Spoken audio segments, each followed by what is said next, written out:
Now students, question number 7, what does the slope of distance time graph indicate. ये देखिए एक distance time graph बनाते हैं हम। लेट अस से यहाँ पे टाइम है, ओके, और ये वाई एक्सेस पे क्या है, डिस्टेंस है। ओके स्टूडेंट्स, तो यहाँ पे क्या है, डिस्टेंस है। अब इसका स्लोप निकालना है। स्लोप क्या होता है, देखिए ये 1 सेकेंड, ये 2 सेकेंड, टाइम को हमने सेकेंड में लिया है, और ये 3 सेकेंड, ये 4 सेकेंड, इतना काफ़ी है। ठीक है, मान लो 1 सेकेंड पे जो डिस्टेंस है वो 5 मीटर की है। ठीक है, 2 सेकेंड पे चेक किया, बॉडी 10 मीटर का डिस्टेंस ट्रेवल कर चुकी है। 3 सेकेंड पे चेक किया, बॉडी 15 मीटर का डिस्टेंस ट्रेवल कर चुकी है। 4 सेकेंड पे चेक किया तो बॉडी 20 मीटर का डिस्टेंस ट्रेवल कर चुकी है। डिस्टेंस चल रहा है मीटर में, डिस्टेंस का यूनिट मीटर और टाइम का यूनिट सेकेंड। ठीक, अब देखो 1 सेकेंड पे कितना था, 5, 2 सेकेंड पे कितना डिस्टेंस था, 10, 3 सेकेंड पे कितना था, 15, ठीक, 4 सेकेंड पे कितना था, 20। तो ये आप ग्राफ ड्रॉ करोगे इस तरीके से तो स्ट्रेट लाइन आ जाएगा। अब देखिए इस कर्व का, ये जो कर्व है या फिर ग्राफ है किसका, डिस्टेंस टाइम ग्राफ का, जो डिस्टेंस वर्सेस टाइम का जो ग्राफ है, ठीक, ये रहा स्ट्रेट लाइन है, क्योंकि ये यूनिफॉर्म मोशन का जस्ट मैंने इजीली एक ग्राफ बनाया ताकि आपको कॉन्सेप्ट क्लियर हो जाए। ठीक है ना, तो देखिए स्लोप का मतलब होता है कि ये जो ग्राफ है डिस्टेंस टाइम ग्राफ का, ये एक्स एक्सेस के साथ कितना एंगल बना रहा है, ये देखिए ये थीटा, ये जो एंगल है इसको ही हम क्या बोलते हैं, स्लोप बोलते हैं। ठीक, ये जो ग्राफ है इसने एक्स एक्सिस के साथ यानी कि टाइम एक्सिस के साथ कितना एंगल बनाया, एंटी क्लॉकवाइज डायरेक्शन में कितना एंगल बनाया है, यही क्या है, ये ऐसा वाला एंगल, इसी को हम स्लोप बोलते हैं। अब इसको स्लोप को निकालने का तरीका क्या होता है, मान लीजिए कोई भी टाइम इंटरवल ले रहे हो आप, कोई भी, मान लो 3 ले रहे हो। ठीक है, तो 3 से क्या करना है आपको, वाई एक्सेस के पैरेलल एक लाइन ड्रॉ करनी है। यहाँ आपको ए मिलेगा, ये आपका बी है और ये आपका सी है, तो आपको एक ट्राइंगल मिल जाएगा, ट्राइंगल ए बी सी, जो कि राइट एंगल ट्राइंगल है, यहाँ 90 है।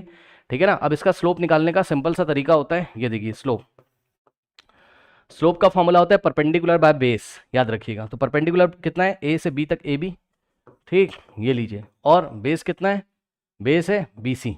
ठीक, अब ये जो परपेंडिकुलर है ए बी, ये कितना है, इसकी लेंथ ए से बी तक कितनी है, तो जवाब है इतनी है। ये देखिए ना, आमने सामने इक्वल हो जाएगा, यहाँ से परपेंडिकुलर ड्रॉ करो ये, तो ए बी की लेंथ इतनी हो जाएगी, ये 0 से लेके 15 तक, यानी कि 15 क्या, मीटर, यूनिट जरूर लिखिएगा, 15 मीटर। ठीक, क्योंकि वाई एक्सेस पे डिस्टेंस को दिखाया है और डिस्टेंस क्या होता है, डिस्टेंस का यूनिट क्या होता है, मीटर। ठीक, डिवाइडेड बाय बी सी, ये देखिए बी सी, बी सी कितना है, 3 क्या, सेकेंड। ओके, क्योंकि ये टाइम एक्सेस है तो ये हो जाएगा 3 सेकेंड। अब 3 1 जा 3 5 जा, तो यहाँ से आंसर आ जाएगा 5, और यूनिट क्या बच गया, मीटर पर सेकेंड। ओके, तो स्लोप निकालते टाइम आप बस यूनिट का ध्यान रखो, आपको पता चल जाएगा कि दिए गए ग्राफ का स्लोप क्या बता रहा है।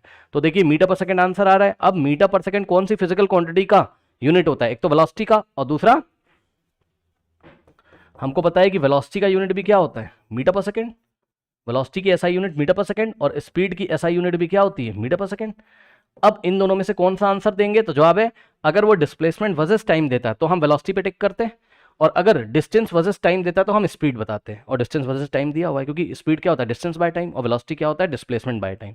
ठीक, इसलिए हम बताएंगे क्या कि slope of distance time graph हमको क्या देता है, स्पीड के बारे में बताता है। ठीक, तो क्योंकि यूनिट आ रही है स्पीड की, क्या निकालने पे, स्लोप निकालने पे, किसका स्लोप निकालने पे, डिस्टेंस, और डिस्टेंस वर्सेस टाइम ग्राफ का स्लोप निकालने पे स्पीड की यूनिट आ रही है, इसलिए हम आंसर में लिखेंगे the slope of a distance time graph indicates speed. Okay students, हमेशा ध्यान रखिएगा, क्वेश्चन को याद करने की कोशिश मत करिए, ग्राफ बना के देख लीजिए, 1 2 बार प्रैक्टिस कर लीजिए, आपको हमेशा के लिए हो जाएगा याद। ओके।